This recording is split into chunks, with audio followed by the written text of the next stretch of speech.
నమస్కారం BTV news కి స్వాగతం. ఈనాటి ముఖ్యాంశాలు. గతంలో 5 ఏళ్ల పాటు అభివృద్ధి ఆగిపోయిందని, ఆదాయం తగ్గిపోయిందని సీఎం చంద్రబాబు వెల్లడి. ప్రస్తుతం ఓవైపు రాష్ట్రాన్ని అభివృద్ధి బాటలో నడిపిస్తూ ప్రజలకు సంక్షేమ పథకాలు అందిస్తున్నామని వ్యాఖ్య. తిరుపతి ఘటనపై హోంమంత్రి అనిత సీరియస్. కేసు పురోగతిపై తిరుపతి ఎస్పీతో ఫోన్లో ఆరా. నిందితుల్ని ఎట్టి పరిస్థితుల్లోనూ వదిలిపెట్టబోమని స్పష్టీకరణ. ప్రతిభ ఉన్న కళాకారులను ప్రోత్సహించాల్సిన బాధ్యత అందరిపైన ఉందని, హస్తకళా వారసత్వాన్ని ప్రోత్సహించేందుకు విస్తృత కార్యక్రమాలను ప్రభుత్వం చేపట్టిందని ఏపీ హస్తకళల అభివృద్ధి సంస్థ చైర్మన్ పసుపులేటి హరిప్రసాద్ వెల్లడి. నేటి నుండి 14వ తేదీ వరకు జాతీయ హస్తకళల వారోత్సవాలు నిర్వహిస్తున్నామని స్పష్టీకరణ. బెజవాడలో బెంచ్ సర్కిల్ వద్ద భవానీల నిరసన. కంకిపాడు నుంచి అమ్మవారి దర్శనానికి వస్తున్న తమపై ఓ కానిస్టేబుల్ దురుసుగా ప్రవర్తించారని ఆరోపణ. తక్షణమే ఆ కానిస్టేబుల్ తమకు క్షమాపణ చెప్పాలని భవానీలు డిమాండ్. గతంలో 5 ఏళ్ల పాటు అభివృద్ధి ఆగిపోయిందని, ఆదాయం తగ్గిపోయిందని ఏపీ సీఎం చంద్రబాబు అన్నారు. ప్రస్తుతం ఓవైపు రాష్ట్రాన్ని అభివృద్ధి బాటలో నడిపిస్తూ ప్రజలకు సంక్షేమ పథకాలు అందిస్తున్నామని అన్నారు. సచివాలయంలో సీఎం చంద్రబాబు మీడియాతో మాట్లాడారు. గత ప్రభుత్వం కేంద్ర పథకాల్లో అవకతవకలకి పాల్పడిందని, కేంద్ర నిధుల్ని ఇతర పథకాలకు మళ్లించిందని అన్నారు. పునరుత్పాదక విద్యుత్ ఉత్పత్తి ప్రాజెక్టుల కోసం గతంలో 9,000 కోట్లు ఖర్చు చేశారని, ఇప్పుడు విద్యుత్ ఛార్జీలు పెంచకుండానే విద్యుత్ రంగాన్ని సమర్థంగా నిలబెడుతున్నామని తెలిపారు. వచ్చే ఏడాది కూడా విద్యుత్ రంగంలో సమర్థత పెంచుతామని, వైకాపా పాలన దెబ్బకు ఆంధ్రప్రదేశ్ బ్రాండ్ దెబ్బతిన్నదని, ఆ పార్టీ చేసిన దారుణాల వలన కొన్ని కంపెనీలు రాష్ట్రం నుంచి వెళ్లిపోయాయని తెలియజేశారు. ఇంగ్లీష్ మీడియం పేరుతో విద్యా వ్యవస్థలో కూడా గతంలో డ్రామాలు చేశారని చెప్పారు. విద్యా వ్యవస్థలో బిల్లులు అన్ని పెండింగ్ లో పెట్టారని, వైకాపా ప్రభుత్వం 85 లక్షల టన్నుల చెత్తను వారసత్వంగా ఇచ్చి వెళ్లిందని చంద్రబాబు దుయ్యపట్టారు. 9,000 కోట్ల రూపాయలు ఏదైతే సోలార్, విండ్, రెన్యూబుల్ ఎనర్జీస్ ఉన్నాయో వాళ్ళకు డబ్బులు పే చేశారు క్యాపిటల్ కాస్ట్ కింద. అది ఆపరేషన్ ప్రాక్టికల్ నిల్. 9 కరెంటు వాడుకోకుండా ఊరికే వచ్చే కరెంటుని 9,000 కోట్ల రూపాయలు కోర్టు వల్ల వాళ్ళకు పే చేసే పరిస్థితికి వచ్చారు. అది విధ్వంస పాలన అంటే. మనుషులు ఏ విధంగా కక్షగా పోతారనే దానికి ట్యాక్స్ పేయర్స్ మనీ ఏ విధంగా బలైపోతున్నదో ఒక ఉదాహరణ మాత్రం. ఇలాంటివి చాలా వరకు జరిగాయి. నేను ఆ రోజు ఒకే మాట చెప్పాం, మళ్ళీ దీన్ని ఘాట్లో పెడతాం, ఎక్కడ కూడా నిర్లక్ష్యం చేయం. కరెంటు ఛార్జీలు పెంచకుండా ఈ వ్యవస్థని సమర్థవంతంగా నిలబెడతామని చెప్పాం, నిలబెట్టాం. నేను కరెంటు ఛార్జీలు 2వ సంవత్సరం పెంచాను. నెక్స్ట్ ఇయర్ కూడా సమర్థత పెంచుకుంటాం. దాని మీద కూడా ముందుకు పోతున్నాం. ఆ తర్వాత మీరు చూస్తే సమర్థవంతమైన సాగునీటి నిర్వహణతో కరువు లేకుండా చేస్తామని చెప్పాం. ఈరోజు మీరు ఖరీఫ్ అయింది, రబీ స్టార్ట్ అయింది. దగ్గర 950 టీఎంసీ ఆఫ్ వాటర్ రిజర్వాయర్లో ఉంది. మీరు అవేర్లో చూసుకో 940 ఆ ప్రాంతంలో ఉంటుంది. ఇంకొక పక్క గ్రౌండ్ వాటర్ ఎక్కువ శ్రద్ధ పెట్టాం. ఇది 7.35 మీటర్ల ఆవరేజ్లో ఉంటే గ్రౌండ్ వాటర్ ఇప్పుడు 6.08 తగ్గించాం. అంటే గ్రౌండ్ వాటర్ పెంచాం. రాయలసీమలో 8.1 నుంచి 6.31 తీసుకొచ్చాం. ఇతర జిల్లాల్లో 7.01 నుంచి 5.97 తీసుకొచ్చాం. నేను ఈరోజే కాదు 30 ఏళ్లుగా ప్రయత్నం చేస్తున్నా. సాగునీటి పంట కుంటలు తవ్వడం, చెక్ డ్యాములు కట్టడం, కంటూర్ ట్రెంచెస్ తవ్వడం, ఫారెస్ట్ ఏరియా మొత్తం వాటర్ కన్జర్వేషన్ మెథడ్స్ వేయడం, ఇవన్నీ చేశాం. దాని ఫలితాలు ఈరోజు 6 మీటర్లకు వచ్చింది. నెక్స్ట్ ఇయర్కి 3 మీటర్లు తేవాలని 2 ఏళ్లలో దానికి ఒక ప్రణాళిక తయారు చేసుకుంటున్నాం. రిజర్వాయర్స్ కట్టడమే కాకుండా భూమిని జలాశయంగా చేసుకుని భూగర్భ జలాలు తిరుపతిలోని రాష్ట్రీయ సంస్కృత విశ్వవిద్యాలయంలో విద్యార్థినిపై జరిగిన లైంగిక దాడి ఘటనపై రాష్ట్ర హోంమంత్రి వంగల్పూడి అనిత తీవ్రంగా స్పందించారు. ఈ కేసు దర్యాప్తు పురోగతిపై తిరుపతి ఎస్పీ ఇతర పోలీసు ఉన్నతాధికారులతో ఆమె ఫోన్లో మాట్లాడి వివరాలు తెలుసుకున్నారు. ఈ ఘటనలో నిందితులు ఎంతటి వారైనా ఉపేక్షించేది లేదని కఠిన చర్యలు తీసుకుంటామని ఆమె స్పష్టం చేశారు. తిరుపతిలోని ఓ విద్యార్థినిపై జరిగిన లైంగిక దాడి ఘటనపై రాష్ట్ర హోంమంత్రి వంగల్పూడి అనిత తీవ్రంగా స్పందించారు. ఫిర్యాదు అందిన వెంటనే పోలీసులు కేసు నమోదు చేసి దర్యాప్తు ప్రారంభించారని హోంమంత్రి తెలిపారు. తిరుపతి ఎస్పీ స్వయంగా ఈ కేసును పర్యవేక్షిస్తున్నారని చెప్పారు. ప్రాథమిక దర్యాప్తులో భాగంగా సాక్ష్యాధారాలు, ఇతర కీలక సమాచారం సేకరించేందుకు ఒక ప్రత్యేక పోలీస్ బృందాన్ని ఒడిశాకు పంపించినట్లు అనిత వెల్లడించారు. మహిళల భద్రతకు తమ ప్రభుత్వం అత్యంత ప్రాధాన్యత ఇస్తుందని, ఇలాంటి దారుణాలను ఎట్టి పరిస్థితుల్లోనూ సహించబోమని ఈ సందర్భంగా హెచ్చరించారు. ప్రతిభ ఉన్న కళాశాలల్ని ప్రోత్సహించాల్సిన బాధ్యత అందరిపైన ఉందని, హస్తకళ వారసత్వాన్ని ప్రోత్సహించేందుకు విస్తృత కార్యక్రమాలను ప్రభుత్వం చేపట్టిందని ఏపీ హస్తకళల అభివృద్ధి సంస్థ చైర్మన్ పసుపులేటి హరిప్రసాద్ వెల్లడించారు. నేటి నుండి 14వ తేదీ వరకు జాతీయ హస్తకళల వారోత్సవాలు నిర్వహిస్తున్నామని స్పష్టం చేశారు. ఏపీ హస్తకళల అభివృద్ధి సంస్థ చైర్మన్ పసుపులేటి హరిప్రసాద్ గాంధీనగర్లోని లేపాక్షి ఎంపోరియంలో సోమవారం మీడియాతో మాట్లాడారు. ఈ సమావేశంలో ఆయన మాట్లాడుతూ జాతీయ హస్తకళల వారోత్సవాలు నేటి నుంచి 14వ తేదీ వరకు జరుగుతాయని చెప్పారు. వారోత్సవాల సందర్భంగా నిర్వహించే ప్రదర్శనలలో 30% డిస్కౌంట్ ఇస్తున్నట్లు తెలిపారు. జాతీయ స్థాయిలో హస్తకళల ఉత్పత్తిలో మన రాష్ట్రానికి 9 అవార్డులు వచ్చాయని, 3 కళాకారులు రాష్ట్రపతి చేతుల మీదుగా అవార్డులను అందుకోబోతున్నారని చెప్పారు. హస్తకళల ఉత్పత్తుల్ని ప్రోత్సహించాలన్న లక్ష్యంతో కూటమి ప్రభుత్వం పనిచేస్తుందని అన్నారు. రాష్ట్రంలోని అనేక ప్రాంతాల్లో ఉన్న కళాకారులకు టూల్ కిట్లను ఉచితంగా అందజేస్తున్నట్లు తెలిపారు.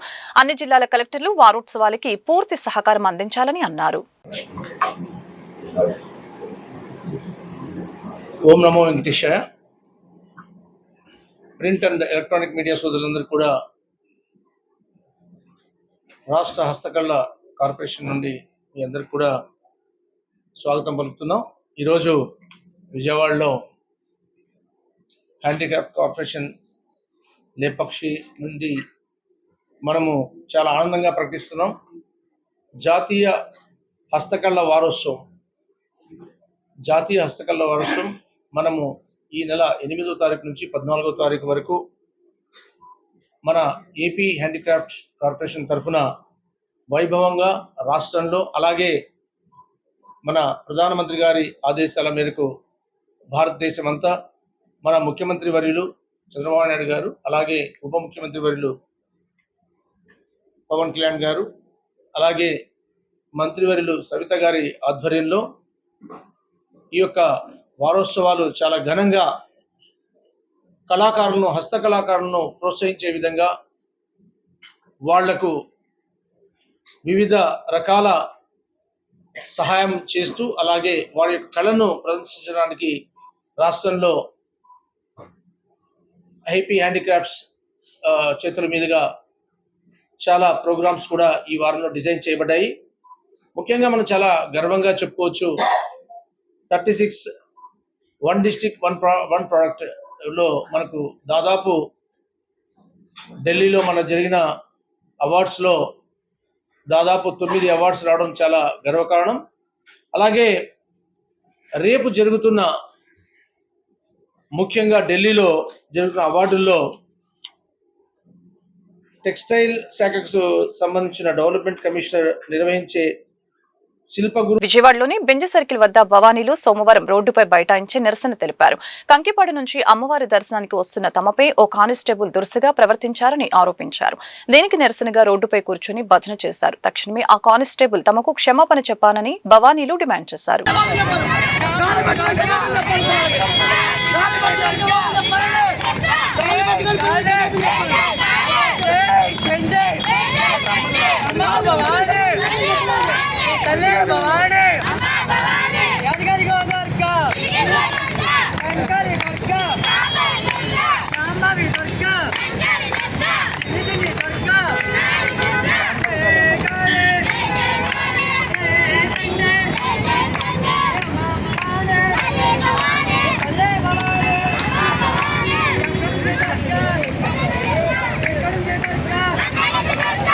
Durga!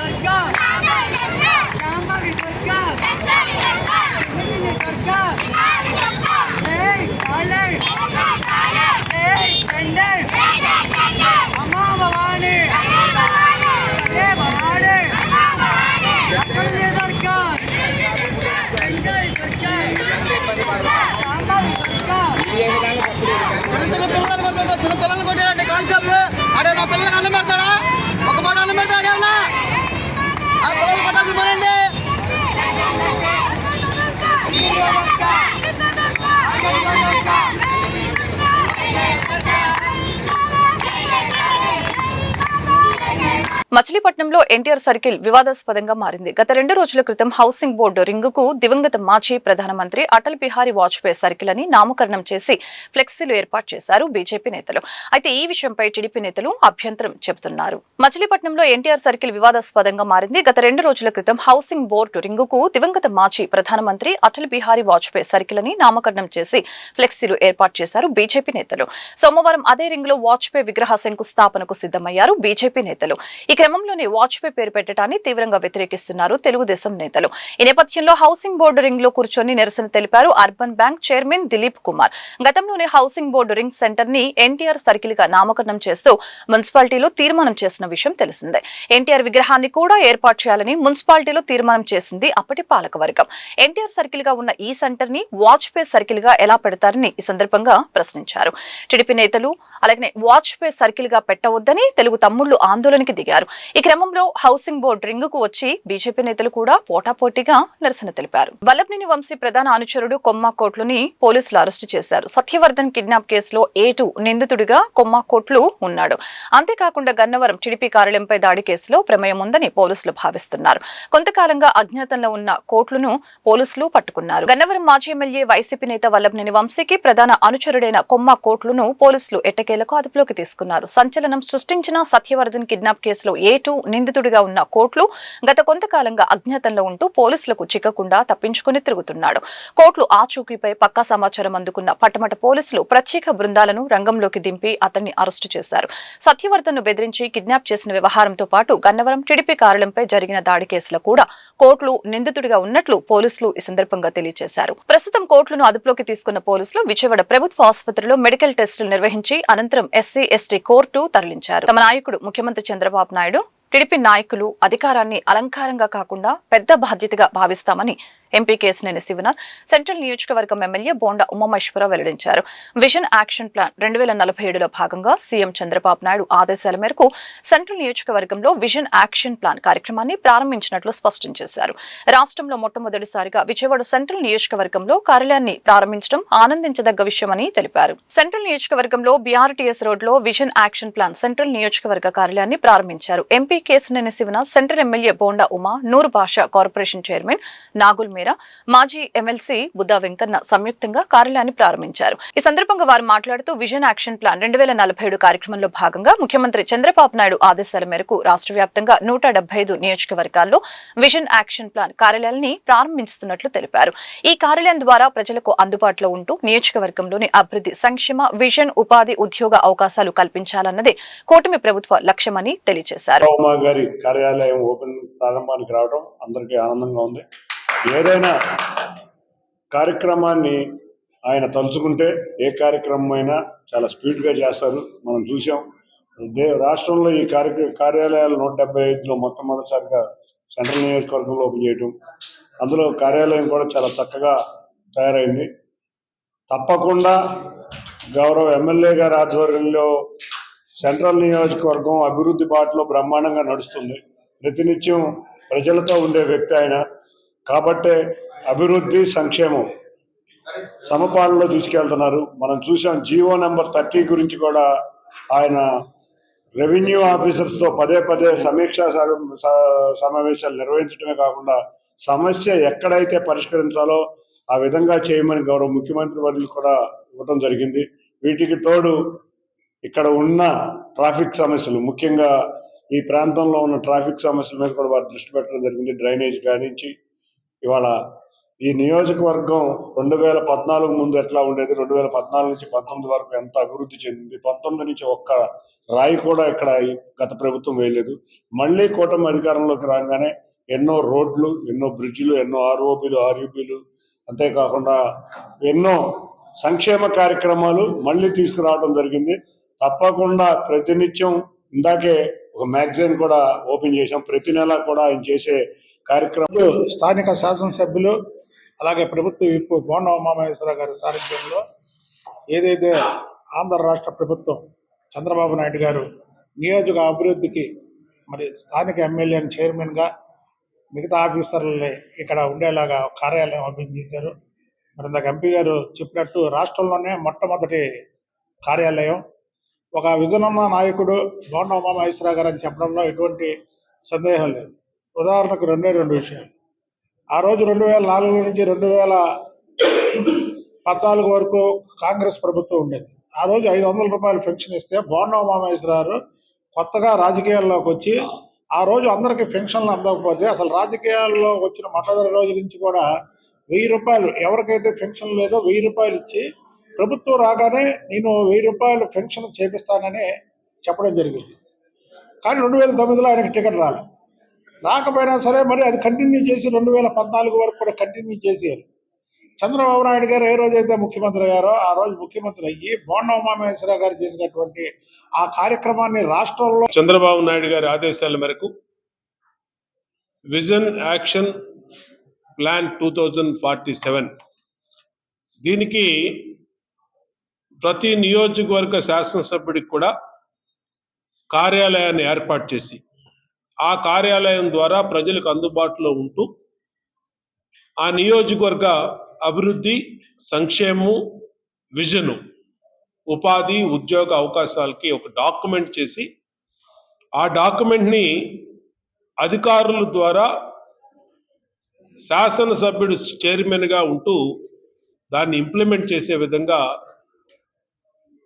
ఈ కార్యాలయాన్ని ఏర్పాటు చేయమని ఆదేశం ఇచ్చిన తర్వాత సెంట్రల్ నియోజకవర్గంలో మొట్టమొదటిసారిగా ఇవాళ ఒక గవర్నమెంట్ కార్యాలయాన్ని శాసనసభ్యుడు చైర్మన్గా ఉన్నటువంటి దీనికి విజన్ యాక్షన్ ప్లాన్ ఆఫీస్గా దీన్ని ఓపెన్ చేయడం జరిగింది. ఇప్పుడే పార్లమెంట్ సభ్యులు కేసినేని శివనాథ్ చిన్ని గారు, అలాగే నూర్ బాషా చైర్మన్ నాగుల్ మీరా గారు, మాజీ ఎమ్మెల్సీ సోదరుడు బుద్ధా వెంకన్న గారు అందరి చేతుల మీదుగా చేయడం జరిగింది. సంతోషం.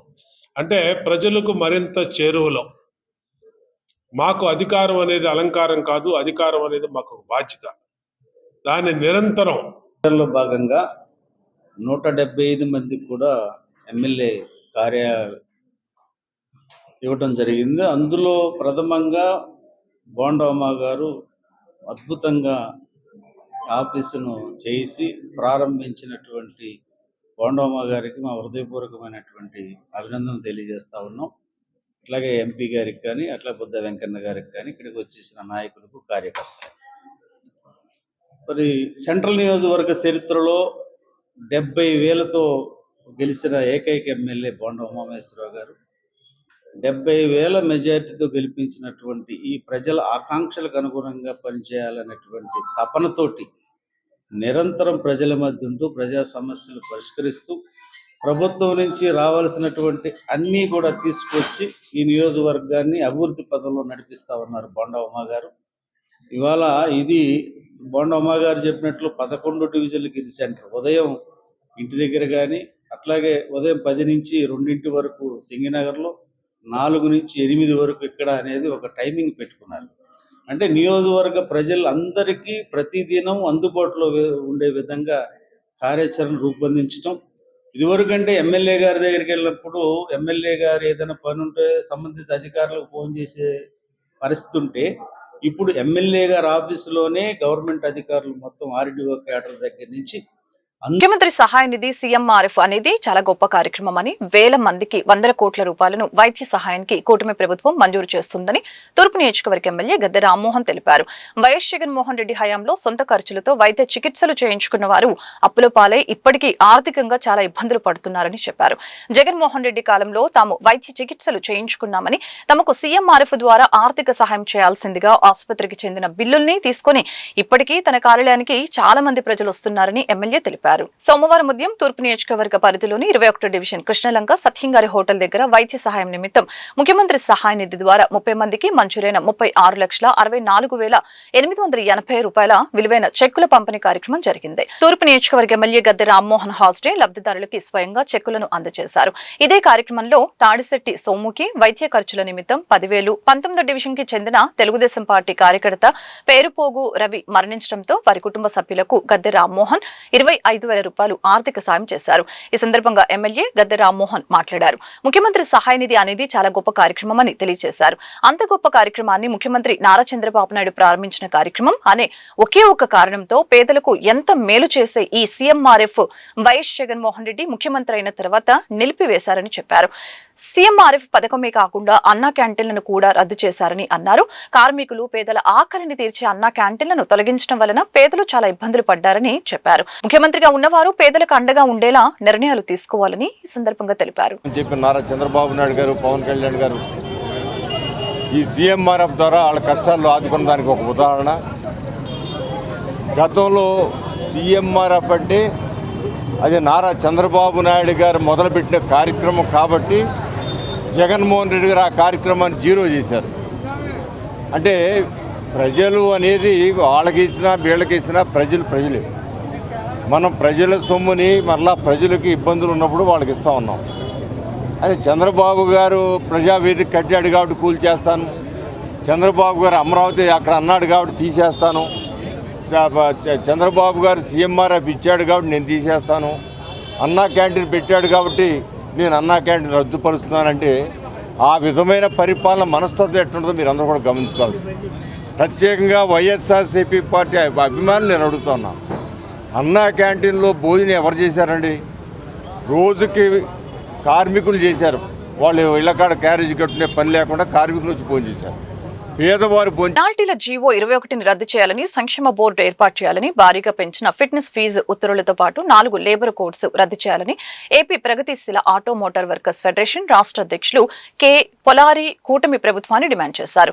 ప్రభుత్వం తక్షణమే స్పందించాలని, లేని పక్షంలో మోటార్ ట్రాన్స్పోర్ట్ కార్మిక సంఘాలతో ఆందోళన చేపడతామని హెచ్చరించారు. ప్రగతిశీల ఆటో కార్మిక సంఘం ఆధ్వర్యంలో ప్రెస్ క్లబ్ లో మీడియా సమావేశం నిర్వహించడం జరిగింది. ఈ సమావేశంలో ఏపీ ప్రగతిశీల ఆటో మోటార్ వర్కర్స్ ఫెడరేషన్ రాష్ట్ర అధ్యక్షులు కె పొలారి పాల్గొని మాట్లాడారు. కేంద్ర రాష్ట్ర ప్రభుత్వాల తప్పుడు విధానాలతో ఇప్పటికే రవాణా రంగం దెబ్బతింటుందని తెలియజేశారు. జీవో 21 ద్వారా 10 రెట్లు పెనాల్టీలు పెంచారని, ఈ పరిస్థితుల్లో మూలిగే నక్కపై తాటికాయ పడ్డ చందంగా కేంద్ర ప్రభుత్వం జిఎస్ఆర్ 850 ద్వారా పాత వాహనాలు ఫిట్నెస్ చలానాలను భారీగా పెంచారని తెలిపారు. కూటమి ప్రభుత్వం ఎన్నికల హామీలను భాగంగా జీవో నంబర్ 21ని రద్దు చేస్తామని ఇచ్చిన హామీని ఇంతవరకు అమలు చేయలేదని తెలిపారు. ఈ సమావేశంలో ప్రగతిశీల ఆటో కార్మిక సంఘం అధ్యక్షులు డి శ్రీనివాసరావు, ప్రధాన కార్యదర్శి సిహెచ్ పెద్దిరాజు, నాయకులు బి శ్రీధర్ బాబు, వై అప్పారావు తదితరులు పాల్గొన్నారు. నా పేరు కె పోలారి, ఐఎఫ్టియు. కేంద్ర రాష్ట్ర ప్రభుత్వాలు కార్మికుల మీద దాడి చేస్తూ ఉన్నాయి. 450 కోట్ల పెడితే వాళ్ళ కార్మిక చట్టాన్ని రద్దు చేస్తూ ఉన్నాయి. మరో పక్కన రవాణా రంగం మీద విపరీతంగా దాడులు చేస్తూ ఉన్నారు. గతంలో 789 జీవో ద్వారా విపరీతంగా ఛానల్ పెంచేశారు, పెనాల్టీలు పెంచేశారు. ఇప్పుడు తిరిగి మళ్ళీ బ్రేక్ చలానా, ఫిట్నెస్ చలానా ఫీజు పెంచుతూ జీవో జారీ చేశారు 850.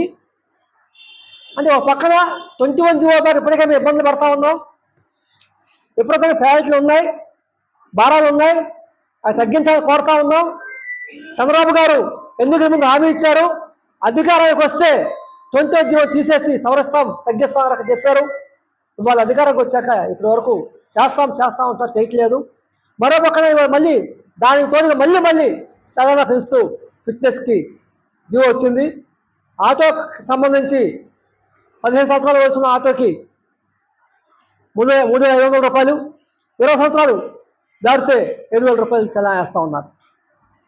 ఏ రకంగా మేము కట్టుకోవాలి? ఇవాళ మేము స్వయం పదవితో ఉన్నాం, ప్రభుత్వం మాకు ఉద్యోగం ఇవ్వలేదు, మాకుగా మేము అప్పులు చేసుకుని ఆటో రన్ చేస్తూ ఉన్నాం. పాత ఆటో అయినా సరే అది అప్పులు చేసినా రన్ చేస్తూ ఉన్నాం, ఫైనాన్స్ బాధ్యతతో రన్ చేస్తూ ఉన్నాం. ఫైనాన్స్ బాధ్యత కట్టుకోవాలా? మీరు వేస్తా ఉన్న 1,000 రూపాయలు పెనాల్టీలు చెల్లించాలా? బ్రేక్ చేయాలి, 1,000 రూపాయలు కట్టాలి? ఏ రకంగా సాధ్యం అవుద్ది? ఇది సాధ్యం కాదా రకంగా చేస్తూ ఉన్నాం. గతంలో కూడా మా గురించి సెంట్రల్ నియోజకవర్గ ఎమ్మెల్యే బోండమ్మ గారు మాట్లాడారు అసెంబ్లీలో. ఏదైతే ఇవాళ ఆటో మోటార్ హామీ ఇచ్చామో హామీ ప్రకారం 21 జీవో రద్దు చేయాలి. వాళ్ళకి సంక్షేమ బోర్డు ఏర్పాటు చేయాలి. వాళ్ళ మీద ఫ్యాక్టరీలు, పెండింగ్ ఫ్యాక్టరీలు ఉన్నాయి, చాలా ఉన్నాయి, వాటిని వన్ టైం సెటిల్మెంట్ చేయాల రకంగా బోండమ్మ గారు అసెంబ్లీలో మాట్లాడారు. మేము రోడ్డు ఎక్కి ఆందోళన చేస్తూ ఉన్నాం.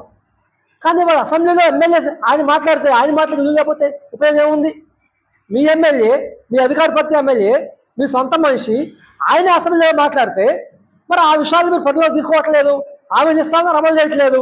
ఇది సరైనది కాదు. ఇవాళ మా మీద భారాలు వేస్తూ ఉన్నారు, ఈ భారాలు తగ్గించాలి. ఇవాళ సెంట్రల్ గవర్నమెంట్ జీవో చెప్తా ఉన్నారు. ఏ సెంట్రల్ గవర్నమెంట్ ఏ జీవో ఇచ్చినా ఆ జీవోని, మోటార్ రంగానికి సంబంధించిన జీవోల్ని అమలు చేయాలి అనేది రాష్ట్రాలకు హక్కు ఉంటుంది. ఇవాళ ఆ జీవోల్ని అమలు చేయాలా లేదా సవరించుకోవాలా తగ్గించుకోవాలనేది చంద్రబాబు చేతిలో ఉంది. అందుకనే మేము డిమాండ్ చేస్తా ఉన్నాం. మీరు హామీ ఇచ్చారు, మీ హామీ ప్రకారం 20 రద్దు చేయాలి. ఇవాళ ఏదైతే బ్రేక్ ఛార్జ్ వేస్తున్నారో అది వెనక్కి తీసుకోవాలి. సంక్షేమ నా పేరు డి శ్రీనివాసరావు, ప్రెస్ ఆట కార్మిక సంఘం ఐఎఫ్టీ నగర అధ్యక్షుడు. ఈరోజు రవాణా రంగాన్ని కాపాడాల్సినటువంటి రాష్ట్ర ప్రభుత్వాలు కాపాడకపోగా అనేకమైనటువంటి భారాలు మోపేసి రవాణా రంగాన్ని మొత్తం నిర్వీర్యం చేసే పద్ధతిలోనే ఈ కేంద్ర రాష్ట్ర ప్రభుత్వాల వైఖరి ఉంది. నిన్నగాక మొన్న ఫిట్నెస్ ఛార్జీలు వేల రూపాయలు పెంచేసి ఏ అయితే పాత వాహనాలు ఉన్నాయో అవి రద్దు చేయమని చెప్పి చెప్పలేక ఢిల్లీలో కాలుష్యం పెరుగుతూ ఉంది, మొత్తం దేశవ్యాప్తంగా ఢిల్లీ నగరాలు చేయాలని చెప్పేసిన దాంతో ఎలక్ట్రికల్ వెహికల్ తోటి ప్రభుత్వాలు ఒప్పందం కూర్చుకొని సూట్ కేసులు తీసుకొని ఈ విధమైనటువంటి జీవోలు ఇచ్చేసి రవాణా రంగం మీద భారాలు మోపుతా ఉన్నటువంటి పరిస్థితి ఉన్నది. మరి అధికారులు రాకముందు చంద్రబాబు నాయుడు అనేక హామీలు ఇచ్చున్నాడు, ఆటో మోటార్ కార్మికులు కూడా హామీలు ఇచ్చున్నాడు. మరి గత ప్రభుత్వంలో ఉన్నటువంటి పథకాల పేర్లు అన్ని మార్చేసి 21 జీవో అనేటువంటిది ఎందుకు మార్చలేదు, అది నిలుపుదల చేస్తారని చెప్పి రద్దు చేస్తారని చెప్పినటువంటి పెద్ద మనిషి ఈ రోజు వరకు ఎందుకు రద్దు చేయాలని చెప్పేసి కూడా మీ మీడియా ద్వారా ప్రభుత్వాన్ని హెచ్చరిక చేసుకున్నాం. అదేవిధంగా సంక్షేమ బోర్డు ఏర్పాటు చేస్తా ఉన్నాడు. 4వ తారీఖున అక్టోబర్ 4వ తారీఖున వాహన మిత్ర పథకంలో డబ్బులు వేసినప్పుడు కూడా ఆయన స్వయంగా విజయవాడలోనే చెప్పడం జరిగింది. ఈ రోజుకి 2 నెలలు అయ్యింది, అయినా కానీ ఆ ఊసి లేదు, కనీసం అపాయింట్మెంట్ ఇచ్చే పరిస్థితి లేదు. మా సమస్యలు చెప్పుకుందాం అని చెప్పేసి అని అధికారి దగ్గర పోయినా కానీ స్పందించే పరిస్థితి లేదు. గత ప్రభుత్వంలో ఈ చలానాలతోటి ఫోటో కేసులు తీసేసి ఒక వాహనం మీద ఆల్ వెహికల్ 2 వీలర్ నుంచి లారీల వరకు కూడా విపరీతమైనటువంటి ఫోటో కేసులు వేల రూపాయలు ఉన్నాయి. ఆయన రద్దు చేయమని చెప్పి గత ప్రభుత్వంలో మేము అనేక పోరాటం చేస్తే ఆ ప్రభుత్వంలో నిలుపుదల చేయడం జరిగింది. అవినీతి జరిగింది, కోట్ల రూపాయలు అని చెప్పి పక్కన పెట్టారు. ఈ రోజు కూటమి ప్రభుత్వం ఇమ్మీడియట్ గా ఎన్ని పక్కన తీసేసి మొత్తం అధికారులకు ఆదేశాలు ఇచ్చి ఏ అయితే ఈ ఫోటో కేసులు ఉన్నాయో అవన్నీ కూడా దండుకోమని చెప్పేసి అధికారులకు ఆదేశాలు ఇవ్వడం జరిగింది. ఇది ఎంత మోసపూరితమైనటువంటిది, ఎంత కుట్రండిది. రవాణా రంగాన్ని ఏం చేసుకున్నారు? ఉన్నత చదువుకొని రవాణా రంగం ఉద్యోగ ఉపాధి అవకాశాలు కల్పించాలని ప్రభుత్వాలు వాళ్ళ స్వయోపాధి రవాణా రంగాన్ని ఎంచుకుంటే శాతనైతే సాయం చేయాలి, లేకపోతే మూసుకొని కూర్చోకుండా రవాణా రంగాన్ని నిర్వహణ చేసే పద్ధతిలోనే ఈ ప్రభుత్వాల ఆలోచనలు ఉన్నాయి. ఇప్పటికీ అనేక ఉద్యమాలు చేశాం. ఇప్పుడు ఈ దేశవ్యాప్తంగా ఈ ఫిట్నెస్ ఛార్జీ సంబంధించి రవాణా రంగ కార్మిక సంఘాలు దేశవ్యాప్తంగా ఆందోళన చేస్తా ఉన్నాయి. రవాణా రంగ బంద్ కూడా పిలిపించినటువంటి పరిస్థితి ఉంది. మా ఐఎఫ్టీ తరఫున ఆ రవాణా రంగ బంద్కి సంపూర్ణ మద్దతు తెలుపుతా ఉన్నాం. భవిష్యత్తులో రవాణా రంగ కార్మిక సంఘాలతోటి రవాణా రంగ కార్మికులతోటి పెద్ద ఎత్తున ఉద్యమాలు చేయడానికి శ్రీకారం చుడతాం. భవిష్యత్తులో కేంద్ర రాష్ట్ర ప్రభుత్వానికి వ్యతిరేకంగా భారీ ఉద్యమాలు చేయడానికి ఐఎఫ్టీ సిద్ధంగా ఉందని చెప్పేసి మీడియా ద్వారా ప్రభుత్వాన్ని హెచ్చరిక చేసుకున్నాం. యేసుక్రీస్తు బోధనలు నేటి సమాజానికి అనుసరణీయమని క్రీస్తు సహవాసం ప్రార్థనా మందిరం సంఘ కాపరి బ్రదర్ కెఆర్ రాజు తెలిపారు. యేసుక్రీస్తు జన్మదినాన్ని పురస్కరించుకొని క్రిస్మస్ వేడుకలు అంగరంగ వైభవంగా నిర్వహించేందుకు అన్ని ఏర్పాట్లు జరిగాయని ఆయన వివరించారు. ప్రతి ఒక్కరూ యేసుక్రీస్తు చూపిన మార్గంలో పయనించాలని ఆయన పిలుపునిచ్చారు. చిట్టినగర్ సెంటర్లోని క్రీస్తు సహవాస ప్రార్థనా మందిరం ఆధ్వర్యంలో సెమీ క్రిస్మస్ వేడుకలు అత్యంత భక్తి శ్రద్ధలతో జరిగాయి. సంఘ కాపరి బ్రదర్ కెఆర్ రాజు ప్రేమ సౌజన్య సంఘం సభ్యుల ఆధ్వర్యంలో క్రైస్తవులు పెద్ద సంఖ్యలో పాల్గొని యేసుక్రీస్తును ఆరాధిస్తూ ప్రార్థనలు చేశారు. ఈ సందర్భంగా సంఘ కాపరి బ్రదర్ కెఆర్ రాజు మాట్లాడారు. ప్రతి ఒక్కరూ ప్రేమ, కరుణ, సామరస్య విలువల్ని కలిగి ఉండాలనేది యేసుక్రీస్తు సందేశమని తెలియజేశారు. తమ సంఘం ఆధ్వర్యంలో తొలి సెమీ క్రిస్మస్ వేడుకలు ఎంతో ఘనంగా నిర్వహించుకోవడం జరుగుతుందని తెలిపారు. అనంతరం అందరికీ ప్రేమ విందు నిర్వహించారు. నగర్ టైలర్పేట ప్రాంతం నుంచి మరి క్రిస్మస్ వేడుకలు మేమందరం చాలా ఘనంగా జరుపుకున్నాం. ఆ దేవాది దేవుడు, రాజులకు రాజు, ప్రభువులకు ప్రభు అయిన యేసుక్రీస్తు ప్రభు వారి మరి పుట్టుకను గురించి, ఆయన ఈ లోకానికి వచ్చిన అతీరుని గురించి అనేకులు తెలుసుకోవాలని చెప్పి మరి స్క్రిప్ట్ రూపంలో మేము స్టేజ్ మీద వేయటం జరిగింది. అయితే అనేకులు వచ్చి ఆ స్క్రిప్ట్ని సందర్శించి ఆ లోకరక్షకుడు ఈ లోకానికి ఎందుకు వచ్చారో వారు తెలుసుకోవడం కూడా జరిగింది.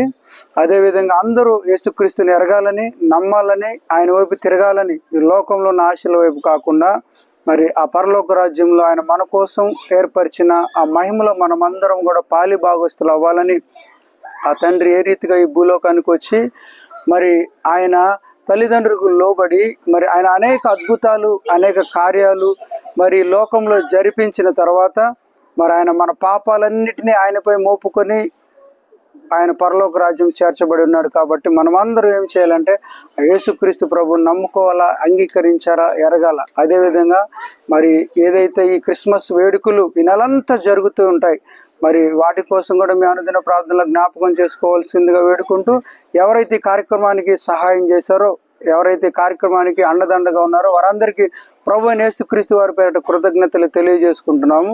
దేవునికి మహిమ కలుగును గాక. వార్తలు ముగించే ముందు ముఖ్యాంశాలు మరొకసారి. గతంలో 5 ఏళ్ల పాటు అభివృద్ధి ఆగిపోయిందని, ఆదాయం తగ్గిపోయిందని సీఎం చంద్రబాబు వెల్లడి. ప్రస్తుతం ఓవైపు రాష్ట్రాన్ని అభివృద్ధి బాటలో నడిపిస్తూ ప్రజలకు సంక్షేమ పథకాలు అందిస్తున్నామని వ్యాఖ్య. తిరుపతి ఘటనపై హోంమంత్రి అనిత సీరియస్. కేసు పురోగతిపై తిరుపతి ఎస్పీతో ఫోన్లో ఆరా. నిందితుల్ని ఎట్టి పరిస్థితుల్లోనూ వదిలిపెట్టబోమని స్పష్టీకరణ.